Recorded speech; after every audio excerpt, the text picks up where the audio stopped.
So something crazy happened. I got an email from Fox 30 to Chicago. They wanted me on Chicago Now, their unscripted lifestyle show, to talk about our community. I'll tell you right now, the unscripted part is no joke. I went into this totally blind. I didn't know what meteorologist Kaitlin nor anchor Anthony were going to ask me, and my nerves were through the roof. But once the camera turned on, the passion just kind of took it over. We spent 10 minutes diving deep into why this hobby matters. My goal has always been to spread positivity through collecting, and seeing it being recognized on a platform like Fox is just really incredible.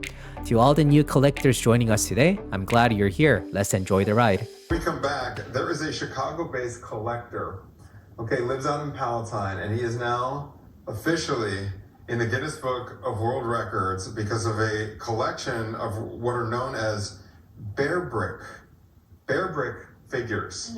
Okay, we're going to show you what those are, and he's going to take us on a little walking tour. Can't wait. Via Zoom when we come back right after this. Wanted to be in the book, the Guinness World Records book. The good book. This may be something that you could think about. Not this particular one, because we don't want you breaking this record. But you know, it just opens the box. Yeah, no, there's many paths to get into the Guinness World Record book. Yeah, okay, so we're talking about a Chicago-based collector known as Brick Chicago, Daniel Park, because he received his official Guinness World Record. Oh, cool. Little bears behind him. Okay, because of these little figurines that are called Bearbrick figures. You've got thousands of these little guys. So thanks for joining us this morning, Daniel, and bringing us into your collection. Yeah, no problem. Thank you for having me. How did this begin? Where did you get your first figurine, and then what made you take this to another level? It all started about 5 years ago with my first blind box. They all come in little boxes like this. Oh. You just unbox one, and then just like the Labubu trend that we had last year, these Bearbricks, they started about 25 years ago, and one blind box led to thousands more, as you can see from my home office. Is it one of those things, Daniel, where you open it up blind, like you don't know what Bearbrick is inside? Yeah, that's right. Okay. These guys come out every 6 months, and then there are different assortments. You could get a flag, you could get an artist, you could get science fiction. You just never know what you're gonna get, but yeah, it just kind of blew up in my collection. Okay. So you've got 3,482. Yes. Oh, that's unbelievable. How long? So you mentioned these came out 25 years ago, but your collection only started 5 years ago? Yeah, that's right. Only 5 years ago. Okay, this is unbelievable. So tell us what the well, you could collect any number of things. What was it about this particular thing that just like made you zero in on it? Yeah, so Bearbricks are Japanese toys created by a company called Medicom Toy. As you can see, they all have the same standard shape, the same base. Figure is exactly the same. The only thing that happens is that designers and artists, they have the ability to customize and basically use this platform to any way that they want. What really appealed me the most was because the standard shape is exactly the same, you can see there's a lot of consistency, and it looks really nice together when you collect them. Yeah. And for me, another big thing that appealed me about Bearbricks is there's pretty much Bearbricks for everything. So here, I could give you a quick showcase, right? Yeah. Here's a Bearbrick about Mickey Mouse. So my kids love, seeing characters such as Pikachu, Pokemon, Winnie the Pooh, Ninja Turtles. There's Bearbricks that have different shapes. Like, for example, this one has little pebbles inside. Cool. And it makes sounds too. You're right. There is Michael Jackson for people who grew up in the 80s, 90s listening to MJ songs. Yeah, that's there's the bad. Bearbricks there's Bearbricks that have functionalities as well. This one has a speaker built in, so you can actually listen to music. This one is a Bearbrick that has the light, so it kind of has another candle-like features. So there's pretty much a little bit of everything, and that's what really appealed me the most. Okay, so I'm seeing different sizes here. For the world record, did you count all of the ones, the big ones and the small ones, or just the little guys? Yes, that's correct. Every single one of them. And for Guinness World Record, one of the really big challenging part was that no duplicates were allowed to be counted. Oh. So only unique ones needed to be counted, and that was the most difficult part. Is there like a certifier person that comes around to like quality check the fact that you got no repeat collectibles there? Yeah, that's a wonderful question. So this is a really complicated process. And for me as a collector, I needed to hire essentially or bring in two independent witnesses. So they couldn't be friends or family. They needed to be somebody that I completely didn't know. And one person needed to have expertise in this field. They needed to make sure that this was actually an official Bearbrick that you could buy, commercially at a retail store. So two people came in. One of them was a notary, and then this other person was an owner of a Chicago toy store called Toy de Jour here in Logan Square. Oh, okay. So these go back 25 years. Can you show us the oldest Bearbricks that you have? Oh, yeah.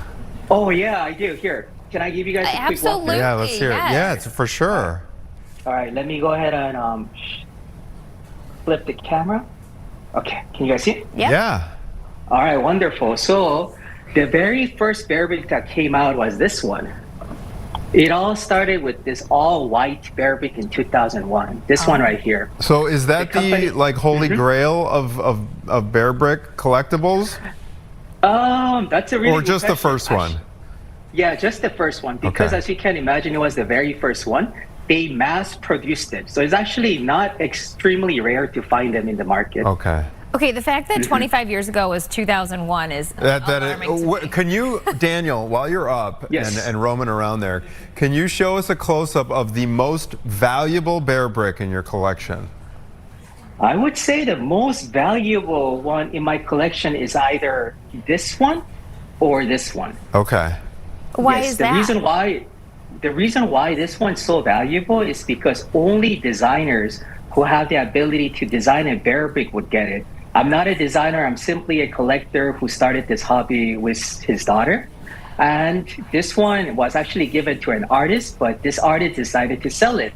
So I found it in a used marketplace for a little less than $200, which was pretty much a priceless piece in my collection. Wow. So every 6 months, an artist is releasing one of these Bearbricks. How are they approved? Who gets picked for this?